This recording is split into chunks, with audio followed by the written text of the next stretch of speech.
নিজেকে ইম্পর্টেন্স দাও, নিজেকে ভালোবাসো, সবার প্রথমে নিজেকে ভালো রাখো, তবেই তুমি সবাইকে ভালো রাখতে পারবে। এই কথাগুলো আগে খুব বেশি বেশি বলেই মনে হতো, মা হওয়ার পর কথাগুলো রিয়েলিটিটা ফিল করতে পারছি। আমি যদি নিজেকেই না ভালো রাখতে পারি, দিন শেষে আমার খারাপ লাগাগুলো আমার বাচ্চার ওপরেই কিন্তু প্রতিফলন হবে। তাই বাচ্চার সঙ্গে কোয়ালিটি টাইম স্পেন্ড করার জন্য নিজেকে ভালো রাখতে হবে, তবেই আমি বাচ্চার সঙ্গে খুব ভালো মুহূর্ত কাটাতে পারবো।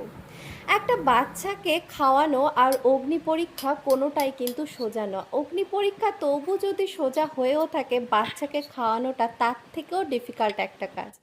বন্ধুরা, যারা নিউ মাম আছো তারা ব্যাপারটা রিলেট করতে পারছো, বাকিরা তোমরা রিলেট নাও করতে পারো। তারপরেও আমি সবাইকে হার্দিকভাবে রিকোয়েস্ট করব যে মায়েদের জন্য তোমরা একটু সহনশীল হও। মা হলে কেউ কোনো অলৌকিক শক্তির অধিকারী হয় না, তার অনেক স্যাক্রিফাইসের ফলেই কিন্তু সে একটা বাচ্চাকে মানুষ করতে পারে।